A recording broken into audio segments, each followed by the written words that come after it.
Welcome to the first NATS chat of 2026. Thank you for joining us. I'm so excited to welcome Geddy Warner, Lynn Maxfield, and Marci Rosenberg to tonight's chat. And before we begin, I of course want to thank Inside View Press for their ongoing sponsorship of the NATS chats. We are very grateful for that. So tonight we're going to have some fun, something a little different. We're going to talk about deconstructing distortion and exploring their uses. And you are all in for such a wonderful treat because Dr. Lynn Maxfield and Geddy Warner, soon to be Dr. Warner, are sharing generously with us a wealth of information about really what is our newer sounds in our understanding. People have been making distortion sounds for a long time, haven't they, Geddy? Mm-hmm. But now thanks to all of you, we're getting more and more information. Before we launch in, Geddy, would you share with us, just as a way to introduce yourself to our attendees, a little bit about your background, what brought you to distortion and to this intense work you've been doing? Sure. Hello, everyone. I'm Geddy. Thank you for the lovely introduction, Kari. I kind of like mentally just go into like the first lesson introduction that I always give. So I'm going to kind of give that to everyone. I was a classical singer for about 10 years more seriously, but the entire time I was focusing on classical and studying classical, I'd always been singing and performing rock and metal music. And that had actually kind of been my passion since even before I started studying classically seriously. But I actually wasn't doing distortion for a really long time because when I was younger, couldn't figure out how to do it myself initially. But then when I went to school, I started focusing more on classical, and I just felt that developed my just general singing technique much better. But it informed a little bit of my rock and metal stuff. But then eventually I went to grad school, continued studying classical. But the thing that really sort of spun my interest, and I'd always been listening to heavy genres too, but just not necessarily singing everything that way. But then I got into graduate school, and I had a cousin who had a abductor laryngeal dystonia. And my cousin's mother reached out to me and goes, "You're studying voice, right? Is there any other possible treatment besides botulinum toxin injections for this?" And I kind of was just really getting into pedagogy, so I wasn't even into the voice science that much just yet. But I was kind of like, okay, maybe there's like alternative means of speech and communication. And, thinking of all these genres that I'd been listening to for so long, I was like, well, these are other tissues in the larynx. So the more I looked into laryngeal dystonia, certain cases of it improve when people start doing character voices or using different kinds of voices. So that led me down the initial path of, oh, it's a neurological thing. So maybe if you have a different neural pathway, you could have a different form of speech and communication. My cousin ended up getting lovely work with another team of SLPs before I really sort of got this going. But so I'd already kind of started down that mental path. And then and I started exploring the sounds on my own in the meantime. I'd been singing them in my bands. And then when the pandemic hit and everything kind of shifted to online and at home and performance sort of disappeared in an instant, I said, well, I guess maybe I'll finally explore this interest in research and other things like that, and kind of pivoted and started focusing more on pedagogy and teaching and research, and then kind of just slowly went from there and expanded from there and became much more nerdy about some really crazy sounds, even though I was already exploring them a little bit on my own, but kind of found a lot more stuff that was fun to sink my teeth into. And then ultimately have now arrived at the point where the short version is I'm doing research into teaching and growing and exploring supraglottophonation techniques as alternative means of speech and communication, but also as assistive tools as SLVTs and other things like that. So that wasn't really much of an elevator pitch, but that's the that's the story about how we got here. I love it. What I really want to know is, did your classical teacher know that you were singing in rock bands and such on the side? Yes, that was something that I did not hide, and actually something that part of the reason why I ended up studying where I studied, and I went to NYU for my undergrad and graduate. They were really supportive of me continuing to explore different genres too, not just sort of saying you are doing this. I had some poor experiences prior where other schools I was going to, I wanted to take a lesson, and there's this stigma around rock and metal, especially in the classical world, that you are guaranteed to be damaging your voice. And I took a lesson with a teacher at every single school, and some of them flat out said, let's see if you haven't already ruined your voice doing all that rock and metal singing. And that really sat weird and uncomfortable with me, because that's what I grew up listening to and singing, and I just happened to be exploring classical, and it went well. I had a professional career in it, and I was proud of it and everything, but it sat funny with me. And so that's something that I've kind of also brought forward with me too. I want to sort of dispel these myths around all of these sounds, and that's kind of a little side crusade that I've been on with this too, that these sounds are just as safe as any other genre, or just as healthy as any other genre, and any type of singing can be healthy or unhealthy, so to speak. It's just how you approach it, and I want to sort of help demystify all of this as well too. I love that. It makes me sad though that the younger generation is still coming up against that bias. But your generation will continue to do better, and I don't think that will be part of the conversation in another 20 plus years. So I hope not. I look forward to that. Well, with people like you on the forefront, I'm certain. So wonderful. Lynn Maxfield, we all know you. You've been my co-host and my guest numerous times. Tell us about your interest in the distortion. Yeah, well, thanks for the opportunity to join you again. It's always a pleasure. And so I grew up listening to a lot of rock music, a lot of Guns N' Roses and metal, Metallica and Pantera, and all these sort of hard rock-ish stuff that my parents wouldn't know that I was listening to, frankly. But I never really tried to sing it. And then when I got interested in the classical music in undergraduate, I did not have as supportive of an environment there. It was sort of like, you will sing classical, and this is the only way. I mean, even music theater was a dirty word, and so I sort of just went along with it at that point, and sort of put everything away.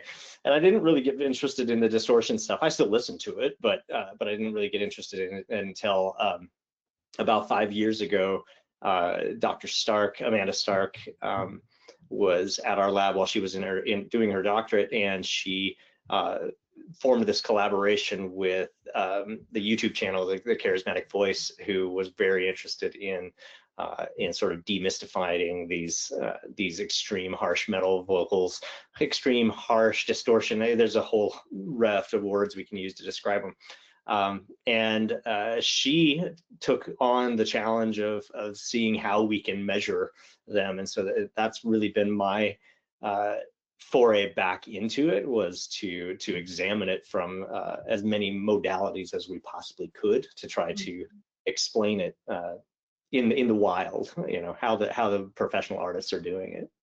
I still can't do it with coughing, frankly. Like I was trying again this afternoon. And I'll teach you, Lynn, I promise. Yeah. We're going to know more about it tonight. Well, I'm really eager to see this incredible presentation again. So let's launch into that, Geddy. I know you're going to lead with that. All right. Let's make sure I get this right this time. Again, I'm so paranoid about always sharing the wrong thing. Okay. I got that. You're amongst friends. It's all right. We will make this the slideshow. Okay. Does that look good for everyone? You're good. All right. So let's get into this. Just adjusting everything on my screen. All right, so once again, hello everyone. We're super excited to just generally be here and talk to you about this exciting thing and all its potential uses. So knowing that I will ramble, I'm just gonna jump into it. So first, what is distortion and what do we mean by vocal distortion? Let's actually clarify what we're referring to when we say that. So vocal distortion, sometimes called rough vocal effects, and or extreme or extended vocal techniques. they can sort of sound intentionally rough, gritty, or hoarse, and are produced by singers, actors, beatboxers, and plenty more, in order to create various expressive vocal colors for varying reasons depending on the actual context of their use. The name of vocal distortion, at least in this sense, originates from the musical context in which a lot of these sounds were most often heard, the musical genres of rock and metal, where the distorted quality of the vocal tone actually mimics the distortion pedals from the guitar, as noted by Catherine Sutherland from the Complete Vocal Technique in the 80s. And then just some more context for where they can be heard. They can be heard in a lot of other genres, not just metal and rock, but also pop, jazz, R&B, alternative, gospel, musical theater, and many more. And then additionally, some of these sounds actually have much longer histories in various languages and other singing practices, including Mongolian throat singing or 𝘗𝘯𝘪𝘥𝘦, as well as uvular rattles used in linguistic phonemes, such as in German, Arabic, and Persian, just to name a few. And then also in many cultures, some throat singing practices are used as a means of connecting more deeply with the natural world by imitating sounds such as animal, water, wind, and much more. There are many ways that vocal distortion can be produced and numerous contexts where it can be heard, but in order to actually identify distortion, there are 3 distinct ways as noted by Gentolucci et al. In 2018, acoustically, spectrally, and perceptually. So spectrally, distortion can be identified by a low harmonics to noise ratio, meaning that there is substantial noise or subharmonics even that are greater in proportion to the harmonics of the expected frequency. This makes the harmonics of the intended frequency less discernible, and in certain instances, the noise can be so present that the intended frequency is completely indiscernible. Looking at a spectrograph, that can appear like what's displayed on screen now. This image is an example of me singing a pitch and then adding noise to the sound, which actually obscures the harmonics of the pitch. And you can see there is a less discernible harmonic structure, especially in the first formant and second formant. If I recall, this actually kind of sounds like, at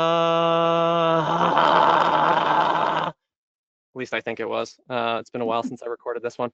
But this sort of idea is actually supported by Fuchs et al. From way back in actually 1998, which looked at Tuvan throat singing and found that the introduction of subharmonics increased the density and presence of harmonics, making the original pitch much less discernible or completely masked by the subharmonics. And I'll actually get into a phenomenon called acoustic masking in a second. But acoustically, distortion can appear as chaotic variations in the perturbation measurements of jitter and shimmer. With jitter, each consecutive period of, and I've actually put period in quotations here, period of vibration may vary in that there is a lack of a consistent period or vibration or periodicity of the vibration. And this variation can more change substantially from moment to moment.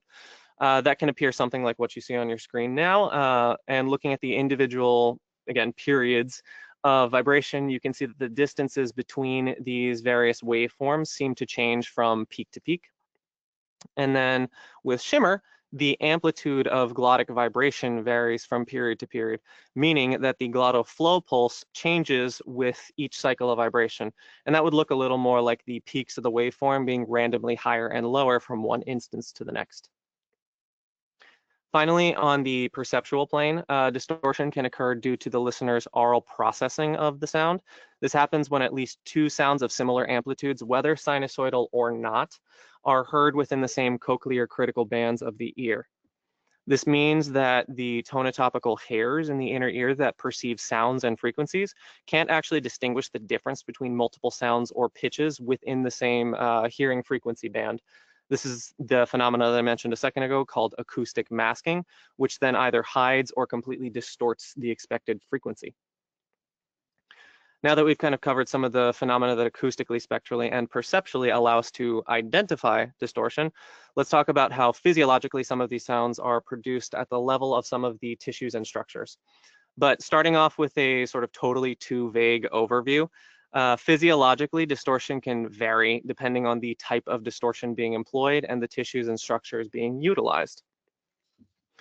In general, each type of distortion requires a specific type of tissue mobilization and posturing, and a complementary amount of transglottal flow and subglottal pressure to initiate and sustain vibration of those tissues and structures.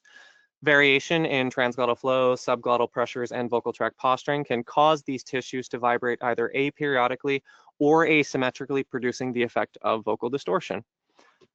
Or, due to the effects and use of the acoustic masking that we mentioned a second ago, when multiple tissues are being employed to produce the distortion effect, both sets of tissues can be vibrating quasi or relatively periodically, as well in a one-to-one vibratory pattern, which also can produce the effect of distortion.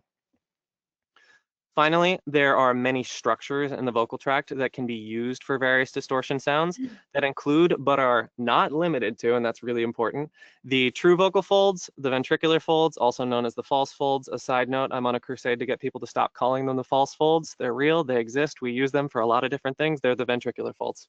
That's my soapbox moment. The epiglottis, the aryepiglottic folds, the arytenoids, the cuneiform cartilage, the base of tongue and pharyngeal wall, and the uvula, just to name a few of the structures that we can use. But a disclaimer here that's really important. Our main focus today is on volitional distortion, or distortion that we're choosing to do on purpose in a repeatable and sustainable manner. That being said, there are plenty of ways that distortion can occur in an unsustainable way as well, or even due to the effects of various pathology. I'm going to go over a few of the avolitional or unintentional ways as well, but with a disclaimer on what are not targets for sustainable distortion. Up first, we have asymmetric vocal fold vibration. Normally, when the vocal folds vibrate, they come together symmetrically at the center of the glottis, creating closure along the midline and vibrating edge of the folds.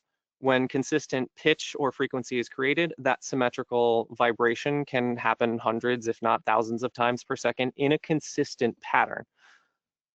During this type of distortion specifically, the vocal folds are intentionally misaligned and or stiffened to different degrees so that the symmetrical pattern is disrupted into a more asymmetrical pattern.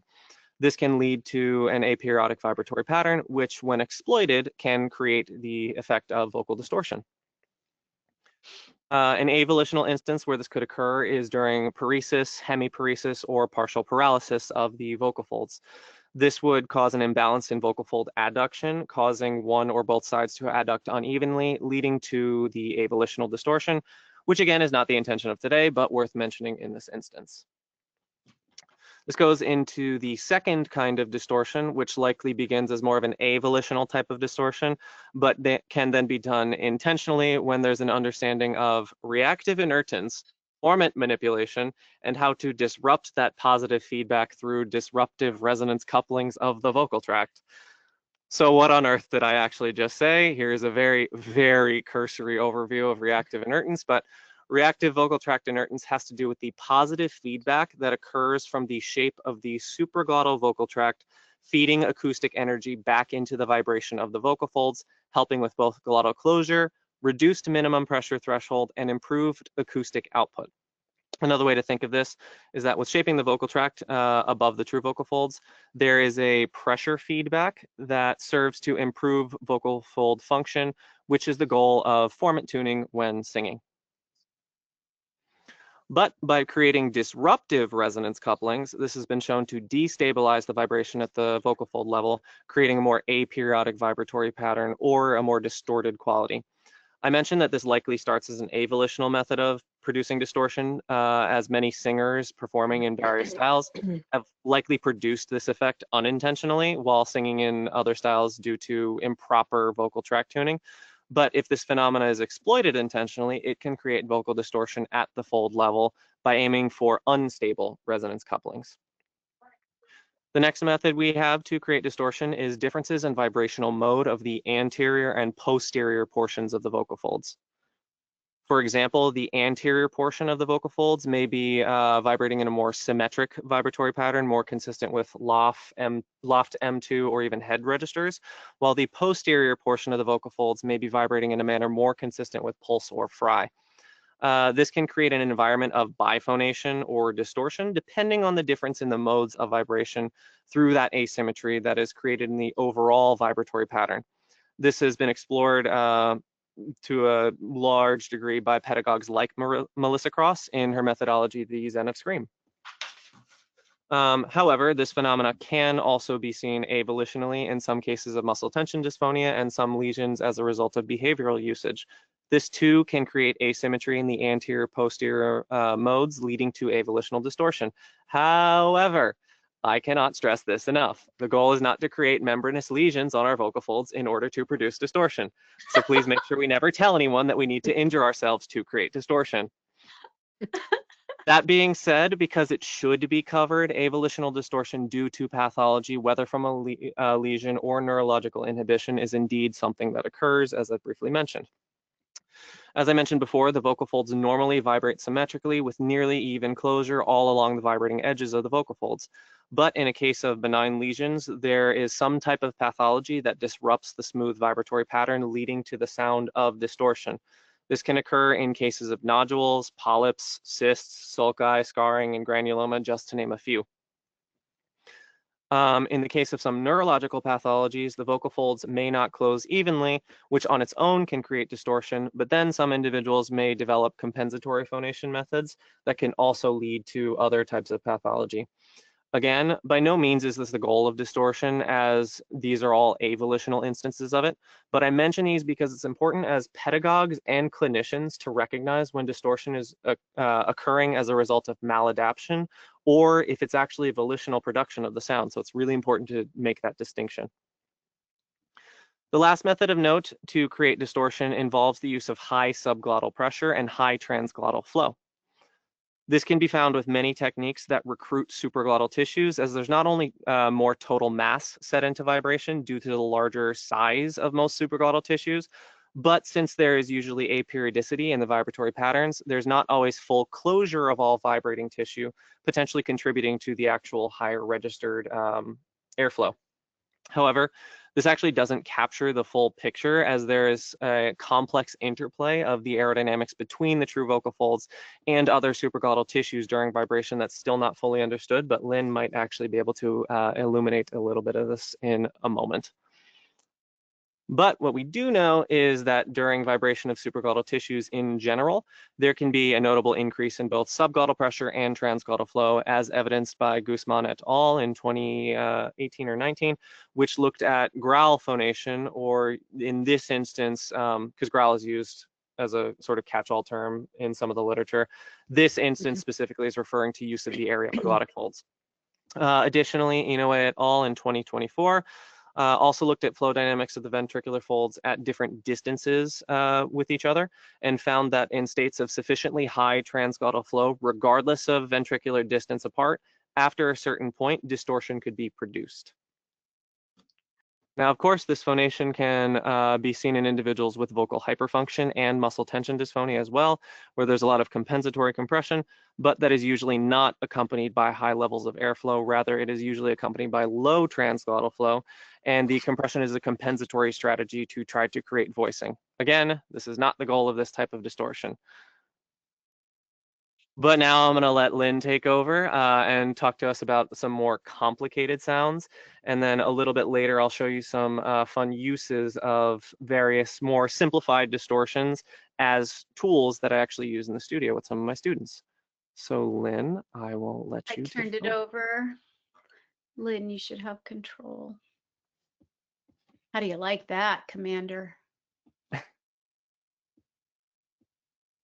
think you muted yourself, Lynn. I sure did. But thanks for that rookie mistake. All right, thank you, Geddy. That's a great great introduction to this. And when Geddy and I were talking about this over the last couple of weeks, it's, Geddy gives us a nice overview of sort of the nice, neat picture of what the structures are and what they can look like. And honestly, how we can train them a little bit later. He's going to talk about that and how we can train them individually. But I'm going to talk more about the wild type characterization. I'm going to describe some of the stuff that we are capturing in a study that is ongoing. And I'm sorry, are you seeing my Mac dock as well? Let me move that just in case. There we go.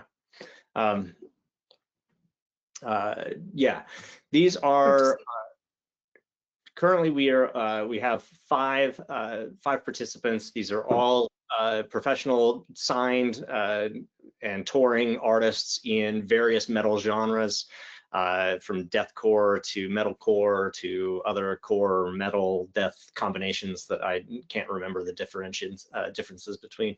And really, I have to reiterate that I'm piggybacking here on the work of Dr. Amanda Stark, who really designed the multimodal study here.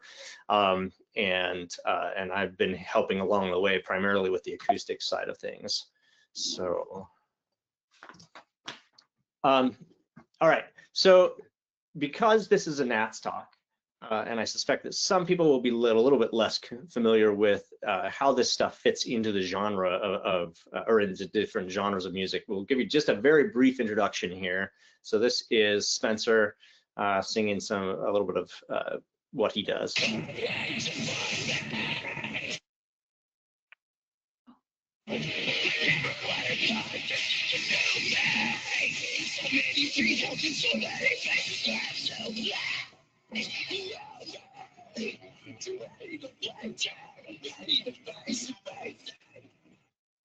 Oh, sorry. All right.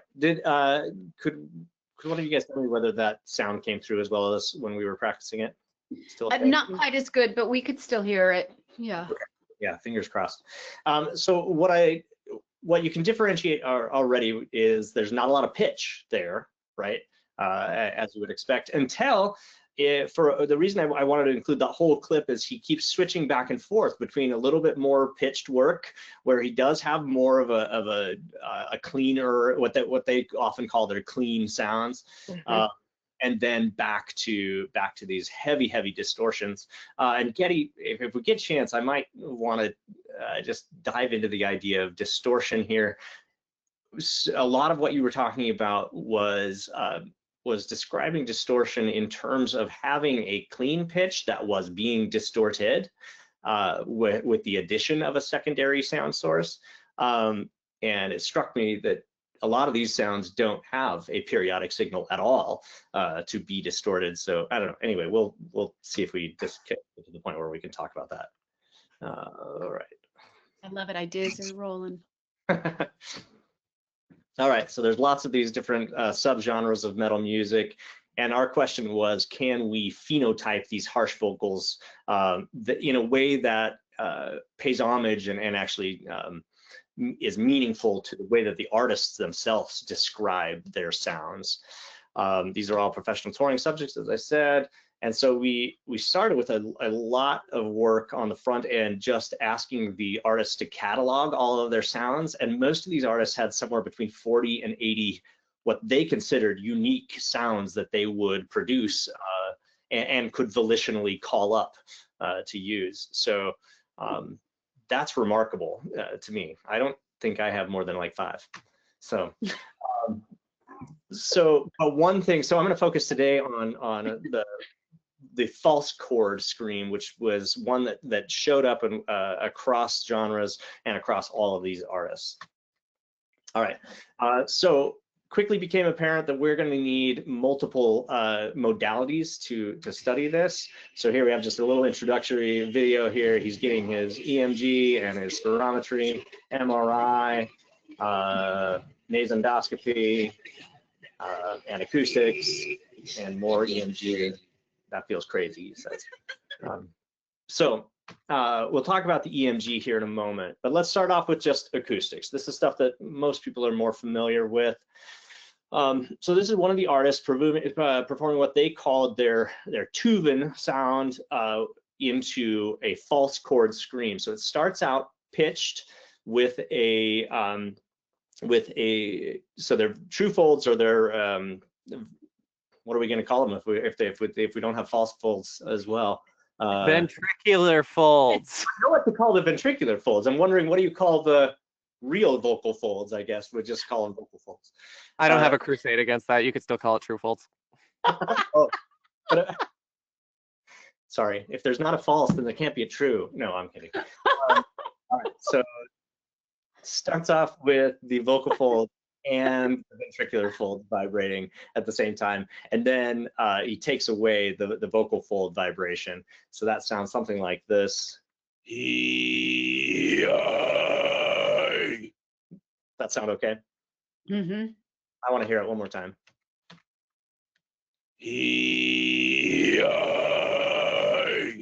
All right. And so from looking at the spectrogram here, you can appreciate that there are these vertical striations that demarcate a harmonic structure. And if we look at the spectrum of it, of that slice right there in the middle, we can see these individual peaks showing that are pretty evenly spaced. And we have a nice harmonic structure. Still a lot of noise between the harmonics, and you can even see, I think if we look at the very, very beginning of this sound, we have, here's your fundamental frequency, first harmonic. You can see my pointer, correct? Yes. Okay, good. And third harmonic. And then we get the addition of a subharmonic once he adds the ventricular folds, like right about here, which is kind of interesting. Let's see if we can hear that one more time.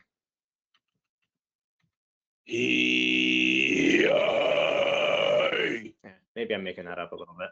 Do you mind if I take a stab at it too, to sort of demo what you were saying, how it's a true vocal fold, then throat sing, then distortion? Yeah. Let me know if you guys can hear this.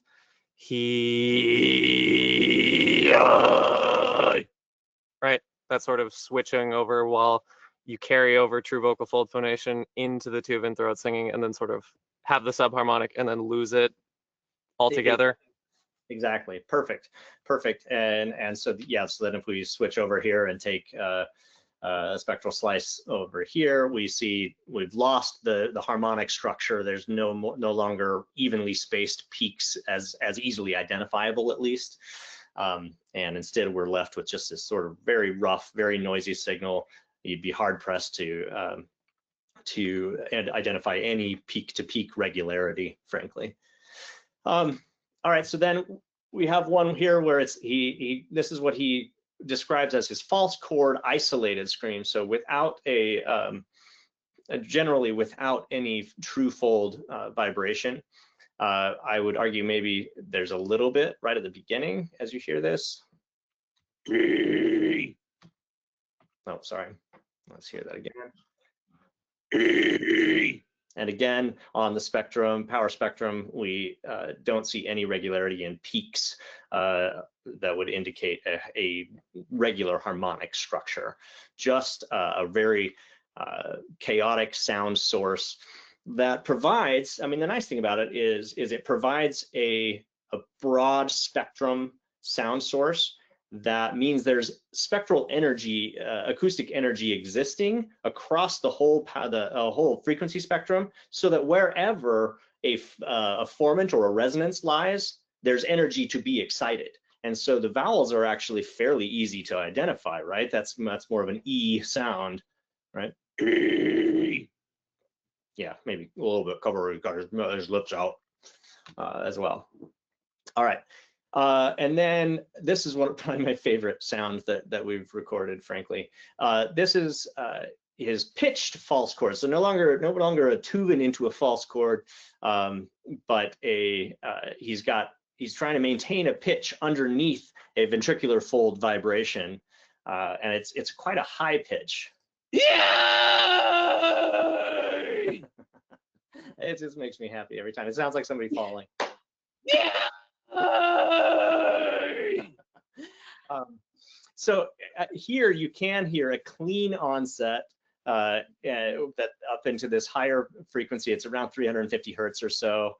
And then as soon as he adds on the ventricular fold vibration, then we start to see all the subharmonics existing.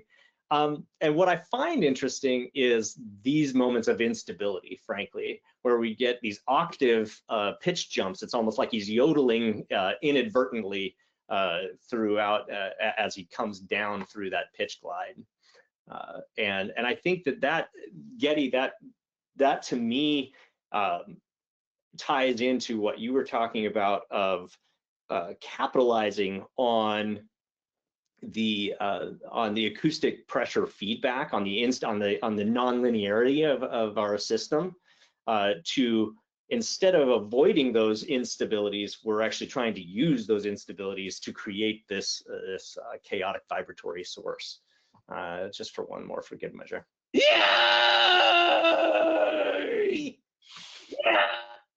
All right. Yeah, and there's our spectrum showing exactly what we.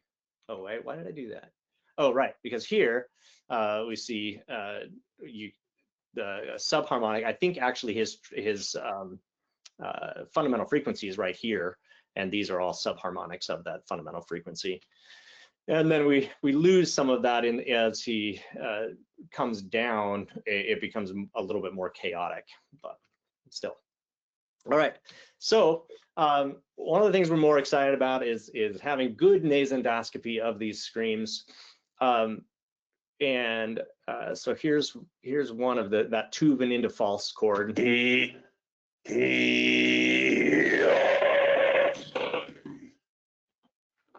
right.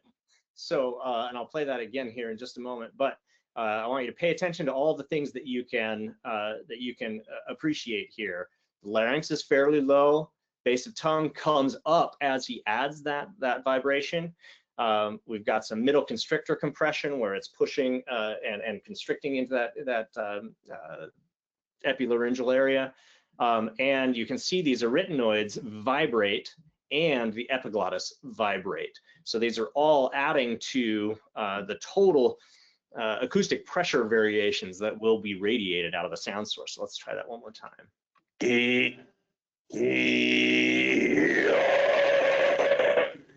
As he adds that false chord, look at how much that epiglottis and those arytenoids are vibrating. One more time.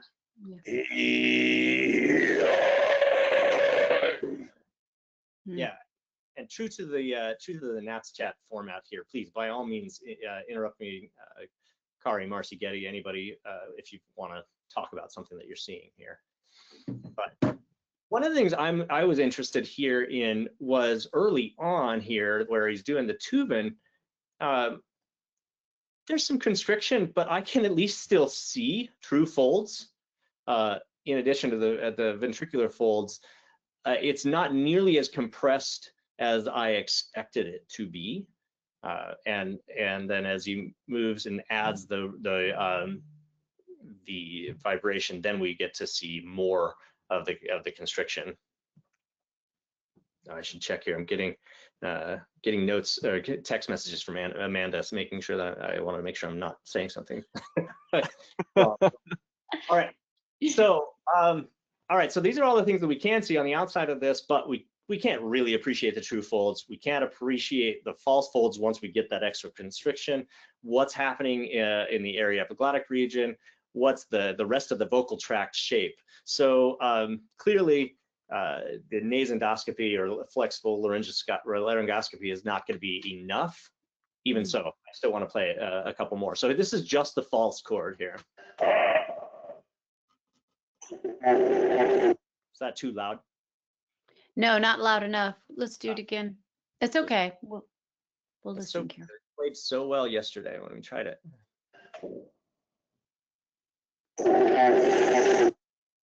So then one more time. Yep.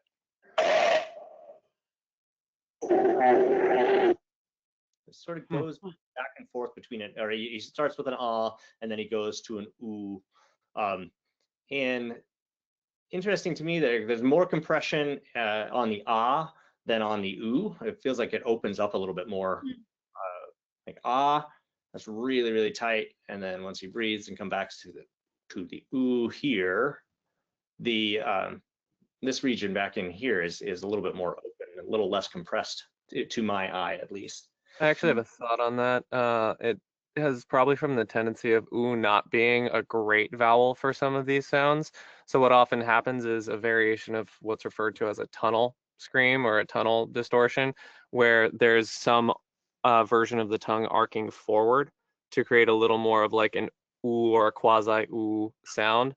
So instead of being a true, because that's sort of my bass false chord with an oo,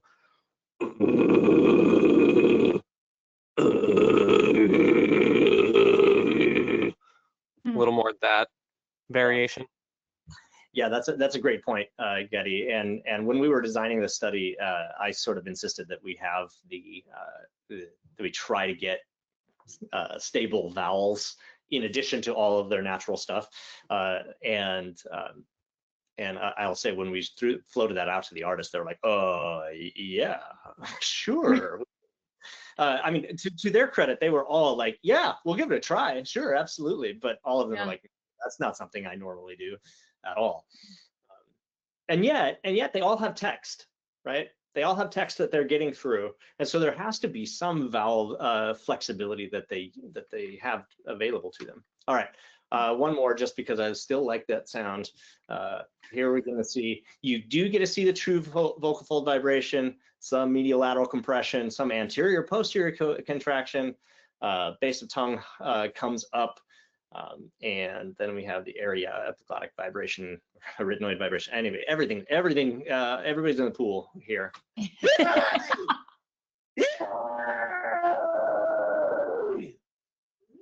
I love how much sort of flapping around you get of the tissue covering the arytenoids here. I can't tell from here whether or not the arytenoids themselves are actually moving, but everything around them sure is. Will you play it again from the beginning?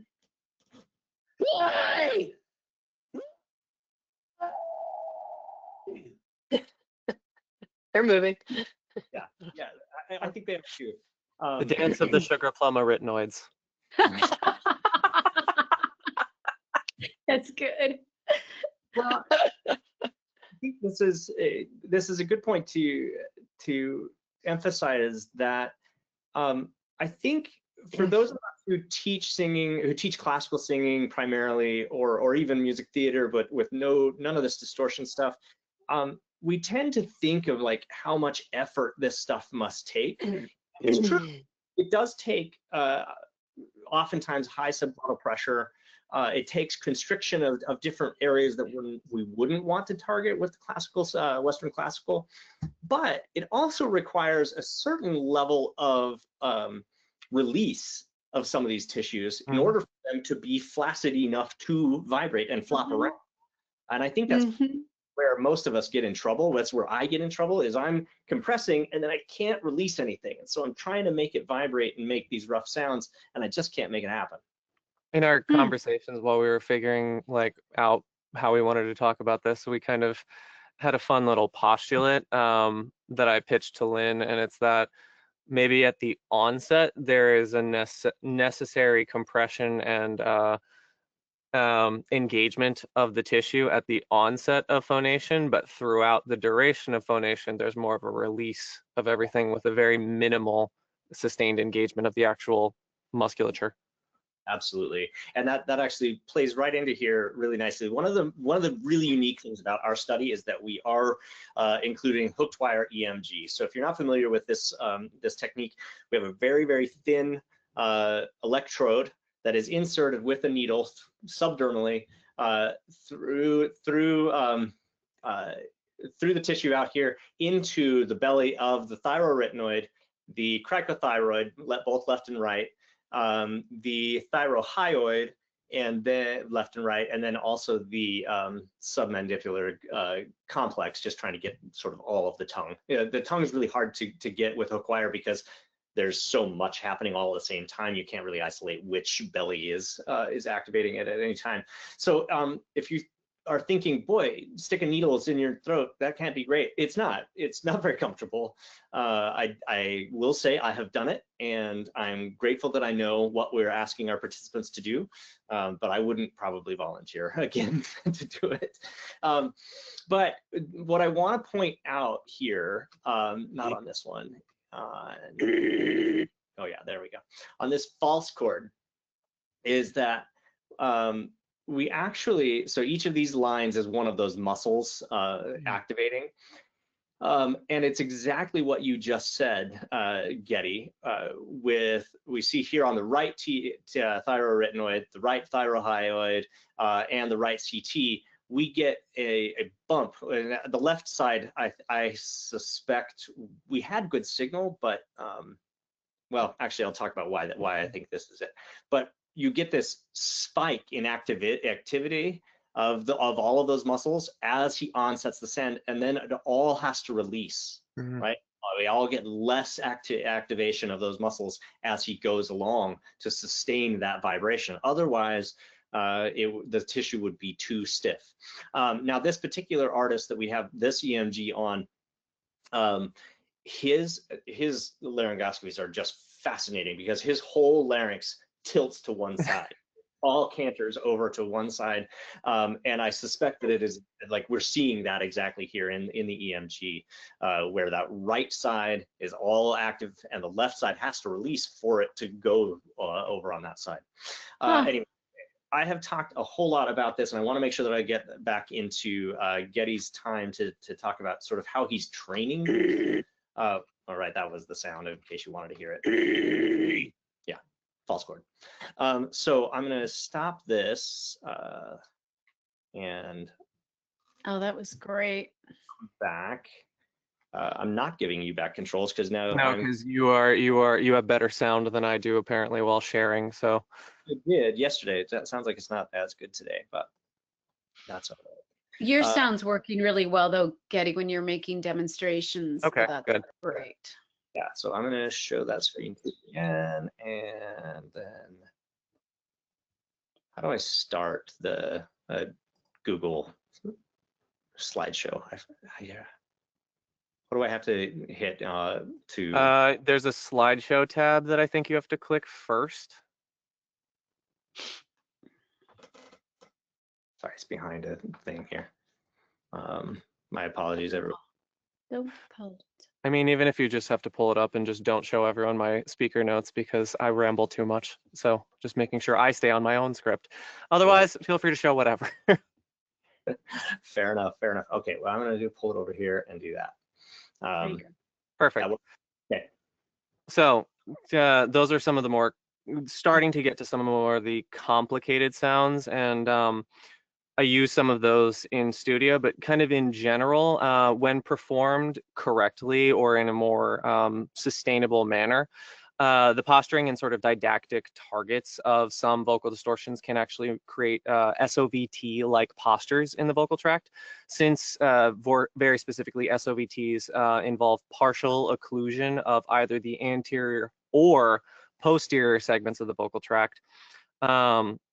Specifically of the supraglottal tract, and many distortions actually occlude various supraglottal regions while encouraging changes in aerodynamic properties. They can serve as their own SOVTs to aid true vocal fold phonation. And actually in the case of absent true vocal folds, they can even serve as alternative sound sources for phonation. Vanna, next slide, please. There you are. There is some evidence to support this coming from studies and talks, such as a few that I have been fortunate enough to give. 𝘱𝘓 and 𝘕𝘈𝘛 in 2022, which is on the left, 𝘱𝘓 and 𝘕𝘈𝘛 2024, which is on the right, and On et al. 2025, all of which can be found at the very end of this slideshow. And if not, we can also, I'm assuming, find a way to share a QR code with people too. But all of those that I just mentioned will be found in the QR code. 𝘱𝘓 and 𝘕𝘈𝘛 specifically documents a case study of a pediatric patient who we taught supraglottal phonation in the absence of true vocal folds. This particular patient didn't have true vocal folds. 𝘱𝘓 and 𝘕𝘈𝘛 on the right, we document some successful applications of distortion tools in various case studies, as well as the various pedagogical targets for the distortion sounds. And On et al. 2025 is a case series of numerous individuals with varying pathologies where distortion techniques were used in vocal rehabilitation context to a great deal of success.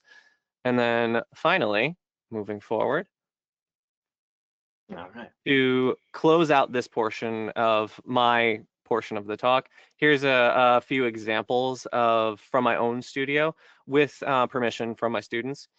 Some examples of some teaching examples and some instances of using them as various SOVTs to benefit either true vocal fold phonation or even improve production of various vocal distortion effects. So fingers crossed the sound works. Let me know. Start singing with it.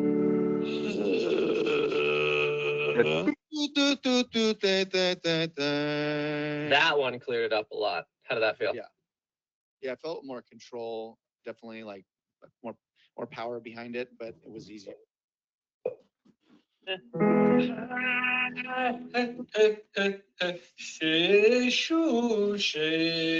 Nice. How'd that one feel? Oh, much bit different than the other one. Yeah, what'd you feel on that one? Was it did it feel more stable that you didn't have to flip over at the top? Yeah. Or? Yeah. And what was that sort of like internal experience? Can you describe that? Easier transition. Great. Good.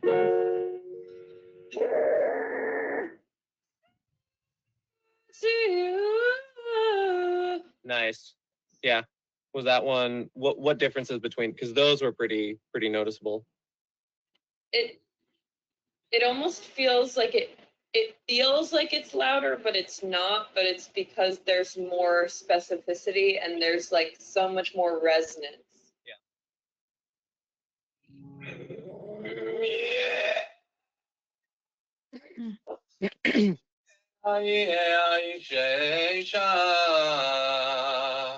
So what's the sensation difference for you following the fry scream? Inhale. Physically doesn't feel like there's as much work going on. Fry scream, yeah.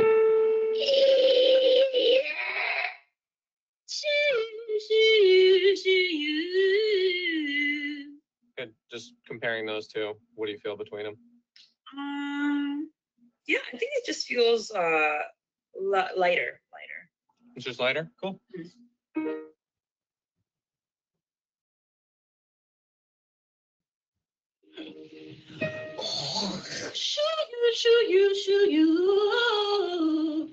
That That's also so, sounds good too. it's fascinating because that one feels very like this exercise where you're like, Huh. so it's like really forceful and quick as it comes out.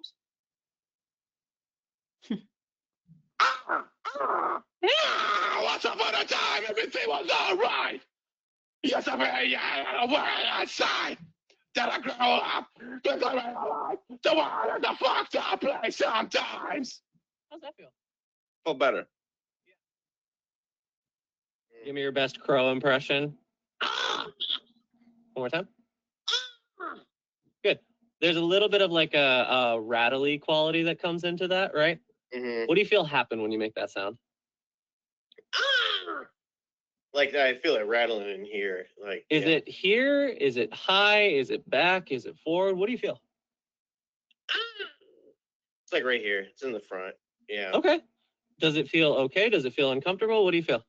It feels fine. Good. Nail. So there is a very clear difference between, for something very specific. I want to see what you notice. It feels like it puts me in the higher register. And I'm already there, and then I can do the scale.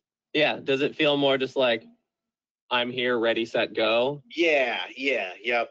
It just feels in more like a prepared space for you? Yeah, yep. Mm-hmm. And you said that feels like higher, but it didn't necessarily sound like you were switching registers, like you didn't go from chest voice to falsetto all of a sudden. It was like my throat was already open and singing already. And then Good.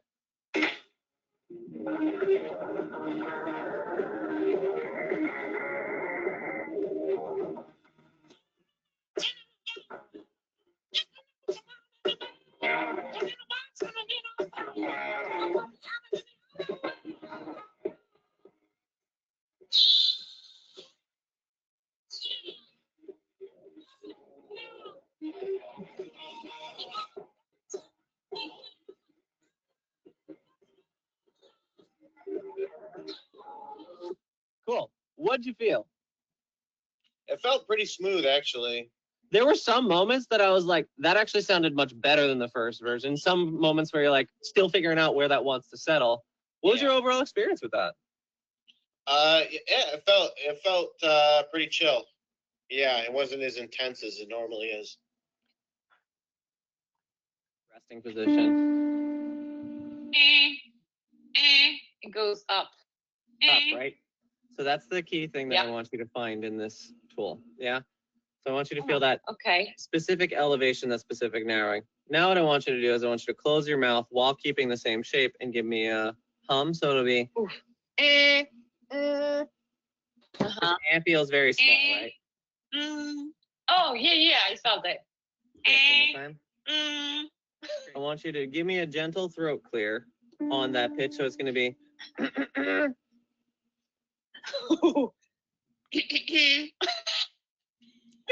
That feel fine? Yeah, feels fine. Feels ridiculous, but it's fine. Great. I'm going to combine the pitch throat clear with this shape. So it'll be. Okay. Okay. Yep. Does that feel okay?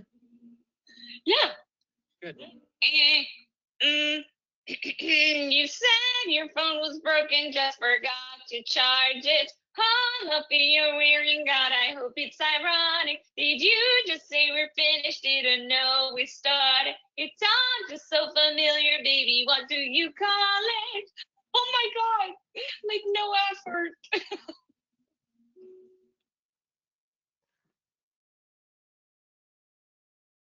Cool. So there's just like a quick demo of some examples of using it as a tool in the studio too. So not only can you use these sounds in performance and other things like that, but you can also use them to assist your students when done in a very specific manner, of course, but you can assist your students to actually help with their clean singing or distorted singing after. That's great. What a wealth of information. That was so fantastic, guys. I loved learning. I don't teach it in my private studio, distortion. I certainly don't do it in the clinical setting. And I actually have sent a patient to Geddy before. So I think it's been fun to kind of have a collaborative partner with something that I don't do in a studio or clinical setting. So it's really fun to see both of your presentations. I have two questions. So my first one is, Geddy, I've seen when sounds are playing, I see you doing things with your hands. Do you use gestural attributes when you're teaching these sounds, like this is this or that's an arytenoid thing? Because you seem to do that a lot. So I was just curious about that.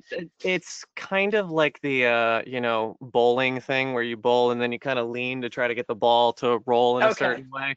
Unintentionally, I find myself doing that, and once, because I'm doing most of my lessons on Zoom, I catch a glimpse of myself and go, oh my gosh, stop. But because I also don't want to tell my students what they should be feeling if they feel a different sensation, but it still feels easy and comfortable. I'll give them suggestions if it's like, okay, that wasn't comfortable, but like, is it sort of this type of sensation or is it more this sensation? And I'll give that on purpose that way. But if they're finding a comfortable sensation and it gets the sound we want and it achieves the quality that we want, I don't want to tell them they're wrong because their perception of the sound is different, or their perception of the quality is different. So maybe I unintentionally do it going, this is where I think it needs to go type of thing, but it's definitely not me sort of saying like it should be you don't have a signal system, it sounds like. Yeah. Okay, good. Thank you for clearing that up. And then my other question is really to either one of you. You know, since we're dealing with supraglottic structures and tissue chaos, do you find that with some students or some learners, if they have, I'm thinking of reflux, people who have irritable tissues that are a little bit higher up, are there some that can't tolerate the vibrations because the tissues just get itchy or it causes them to cough? And do they adjust to it if you find that they do have a reduced tolerance to that stimulation? So at least in my studio, unless somebody's going for, well, I will say if somebody's going for a very particular sound, we'll try that one. And if it's not working or feels uncomfortable, we'll say, okay, is this necessary? Is this specific tissue mobilization necessary for the sound that we're going for? And many times you can modify it because there's a lot of stuff that's providing a vibratory source for this. A lot of it becomes filter shaping. So if you can shape the rest of the filter to get a similar quality, we can sometimes do alternative distortions. For example, I have a student who has an ulcer on their, or they say that they told me that they have an ulcer on their arytenoid specifically. So they cannot do sort of sound that vibrates their arytenoids primarily. So for other sounds, we'll lean, okay, can we get more of a ventricular vibration and shape the sort of quality that exists in? Or can we use a different supraglottal structure to get a similar quality? So yes, certain structures will attribute themselves towards a certain sound already just based on their position in the larynx and based on the quality of vibration that they make. But there's no sort of one size fits all for this. It's kind of like, let's find what this person needs. And then on top of that, at least with my distortion specific students that come to me primarily just for that, many of them have been messing around with all these sorts of things already, and they already have a grasp of a certain sound source a little bit more. So unless it's causing them a problem, I'm not going to come along and say, everything you're doing is wrong, stop that. It's like, okay, can we take what you're already using and get it to either add qualities to it or find more of a benefit for what direction you're trying to go with this type of sound? Yeah. Does that answer the question? That makes total sense. And it'd be interesting to know down the road what the role of both systemic and surface hydration is for the supraglottic structures. And I actually have been mentally already like planning out what that sort of looks like. And in self-study of one, not a very unofficial in this, using a nebulizer, I find that most ventricular based sounds have felt easier. In theory, reduced my own ventricular minimum pressure threshold. Don't know if that's officially a thing. Don't know if we can say that, but I feel in my own perception that that is the case. And some students have kind of corroborated this, but it's a reasonable not gonna make a blanket statement. assertion. Yeah, interesting. We have a question that came in earlier. Are the arytenoid and epiglottic vibrations true vibrations or accidental, meaning that because the ventricular folds are creating so much vibrations in the vocal tract that some other structures move? I think there's my guess would be that there's a little of the latter being the case, where, you know, as those ventricular folds vibrate, other things are gonna move as well, because you know, the knee bone's connected to the leg bone and whatnot. Everything's all connected in there. But I will say, from our experience with these artists, they can turn them on and off. They can choose which they're using and which they're allowing. So I think in the bulk of it is volitional, meaning, you know, intentional. So great question though. There's, I mean, part of the challenge is this is, as we've already seen, we put that in a circle because it's impossible to know what's leading these sounds. There's so much going on that it's really hard to tell what, you know, isolate any one structure out of it and say, okay, that's the primary component. But speaking of the vibration thing quickly, a lot of the folks, several of these artists use mucus and a lot of secretion as a part of the sound source. They want a little bit of that, you know, sound. So they're not taking Mucinex, or maybe they are to thin the mucus, but to not dry it out. They want to loosen it up. I don't know. Oh, here's another question. This is a great one. Do you find all students can make these distorted sounds, or do you find that it depends on their physical structure? So maybe like a distortion Fach, if you will. Are there people who may or may not be able to specific sounds based on their phenotype or their structures? Fach. That is a distortion. Uvular distortion. I have also wondered that particular question. I do find various size instruments will tend toward a distortion initially. Anyone who doesn't have a particular condition that is inhibiting something, I found they're all able to explore some variation of the sound.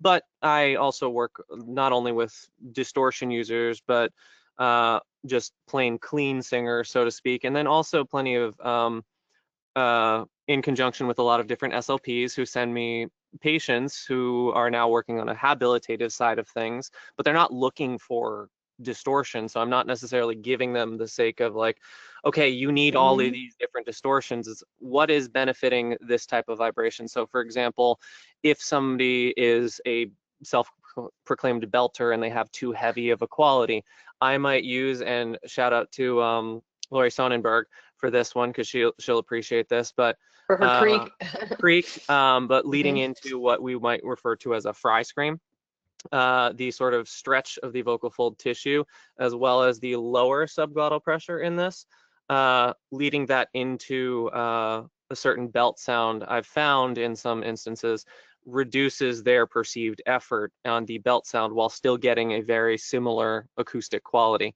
So it depends what this individual's using it for. If they want all types of distortions, I'm happy to explore every single one with them.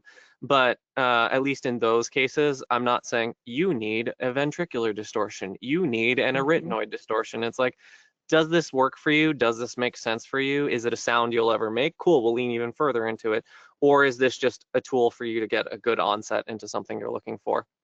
But not necessarily someone with a very long neck versus might be a little bit more amenable to a certain distortion, and somebody that's a shorter neck, it's a little easier for them to achieve a different kind of gear. You're not, no overt patterns.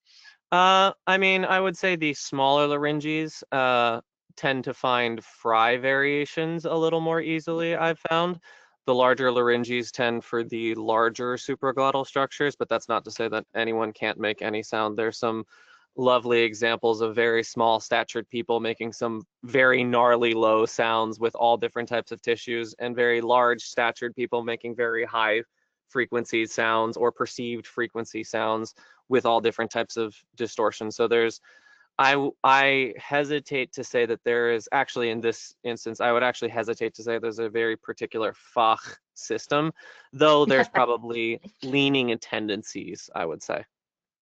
I gave great. of this talk at the Acoustical Society conference. They had a session on multiphonics in music, and there's a lot of actually this type of stuff being discussed. And Ingo, Dr. 𝘕𝘂, did some modeling work that showed the distance between the true folds and the ventricular folds really impacted the level of entrainment between those two vibratory sources. I'm doing this because it's very small. And so I asked him, I said, oh, do we know like what, what's the threshold there? And basically he's like, no, we don't know yet, but there is an effect. So it stands to reason that there is some anatomical structures that would make it easier or more difficult. Yeah. I got excited, Lynn, when you said Ingo did some modeling. I thought he got up at a conference and modeled some distortion sounds. I would love to see that. You're going to like runway. I think we would all love to see that. So here's a question. Do we think that all distortion singers need to be able to make clean sounds? Like, so cross training, is that necessary as a pedagogical foundation and in your minds?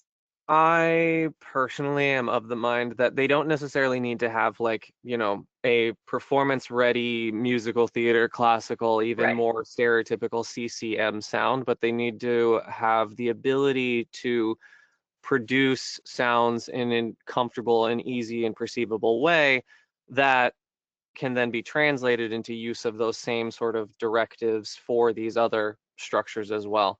I have a bit of an idea that's still formulating as to, how we talk about the true folds having M0, M1, M2 for, or more colloquial, a chest voice, head voice, fry. I have the idea and belief that all of these structures have their own modes as well, if we want to think of it that way. And that is going to sort of change how we sort of think about these different tissues and think about how we employ these different tissues, right? If we want a light mechanism and a head voice, great, cool. If we want a fuller spoken quality, here you go. Can we also do that with these other structures? And we can to some degree, but I think we also need to develop not only that vernacular, but also that ability to control the degrees with which these things are being employed in sounds. Yeah. What does vocal cool down look like for distortion singers? And what does vocal warm up look like? I'm just curious if either of you have any thoughts Lynn, on I do that. have something on this, but do you want to try to throw an idea? I'm typing a response, or Ron Scherer put in a question. I was going to ask that out loud because Yeah. Oh, that's great. Yeah. Thank you, Ron. So I, at least in my own studio, I warm up cleans first, and I go from light to heavy. So we'll go from SOVTs to more closed postures to more slightly more open postures. For me, I tend to do more descending exercises too, rather than ascending. The idea is making it as light and easy to start off. And then I'll start incorporating more distorted sounds, and actually I'll kind of sprinkle in some of the tools as SOVTs during that for the cleans to subtly start to warm up those tissues as well, while primarily focusing on the clean sound.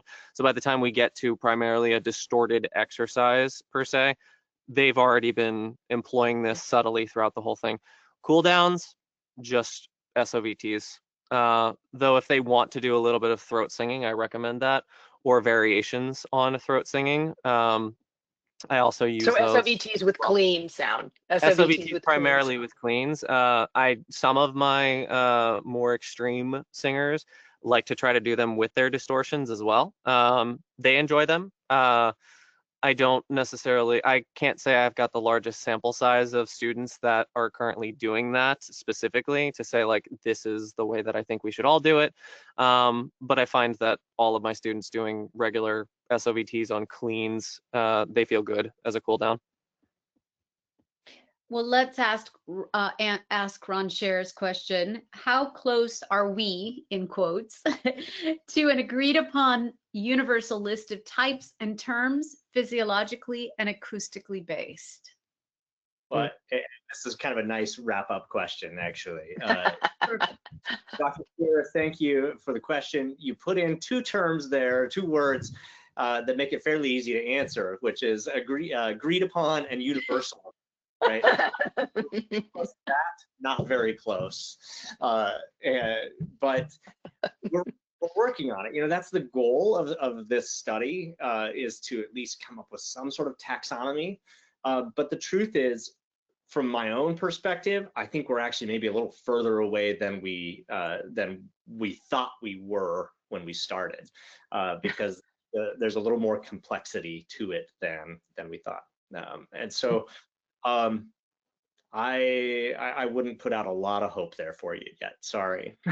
I think at least on the positive end, I know Dr. Matthias on their team just put out a taxonomy paper on trying to at least give some direction to how we look at these sounds and how we talk about these sounds. They put it in 4 fields, and I'm unfortunately not remembering all of them. But one of them is the volitional versus non-volitional choice. Which tissues are being employed, what strategy is being used, whether it's a compensatory strategy, a supplemental strategy. There's 2 more within there. And then there's one other realm that is escaping me at the moment, but they're looking at it as a taxonomy way to start to broadly categorize this.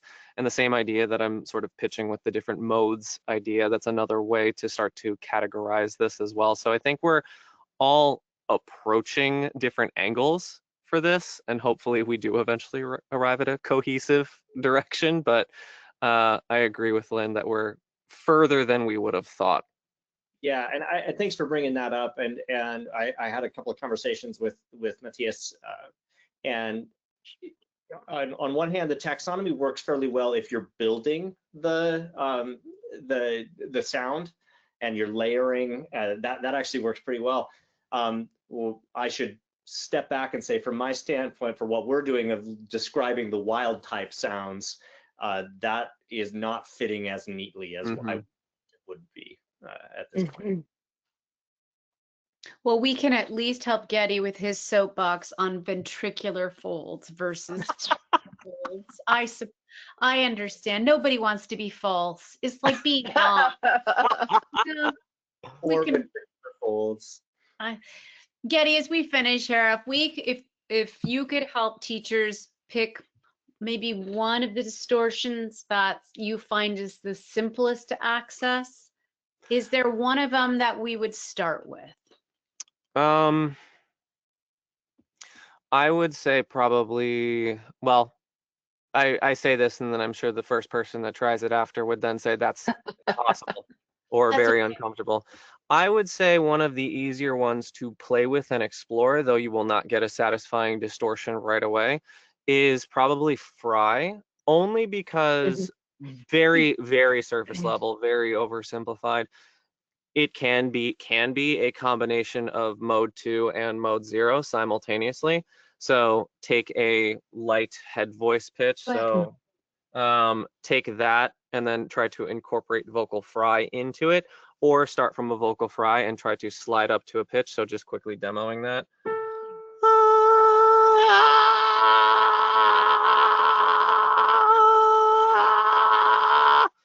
It's very two distinct sensations that you're trying to bring together. Now, is that like a performance-ready sound? No, but it is a foundation to a type of distortion.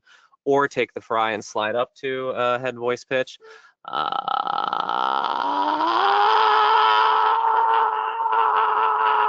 then when you get comfortable with that sort of shape, and the idea behind any of these sounds, regardless of whatever the sound is, it has to feel comfortable.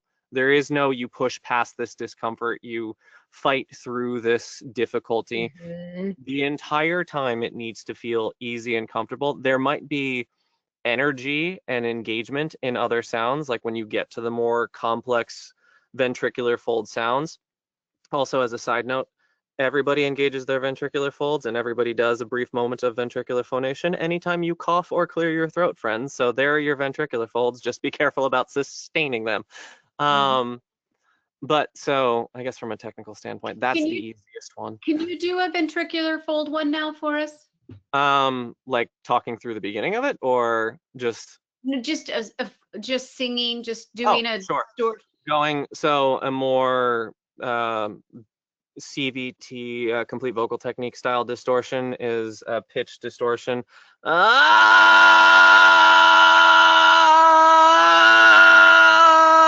So going from a more pitch to more ventricular, then more throat singing.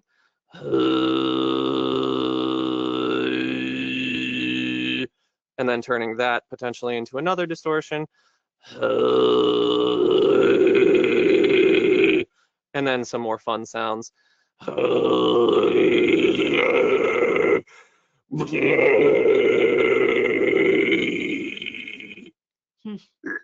That's how I sound in the morning when I don't mind my reflux. Look at you doing distortion, Marci. That's so impressive that you're able to just kind of layer those on. It's really so fun to hear. I think something I selfishly try to teach specifically my distortion students is being able to, and I've gotten some individuals who have way more experience but don't know how to piece together what they're using, is really separating when you incorporate a different tissue and being able to say, I want this, I want this, I want this, I want this, and being able to choose, do you want this added to the effect? Do you want just this and this quality? So the more advanced of my distortion students, the more specific I want them to be able to be, not only in producing the sound, but being able to choose and describe what is happening in the sound too.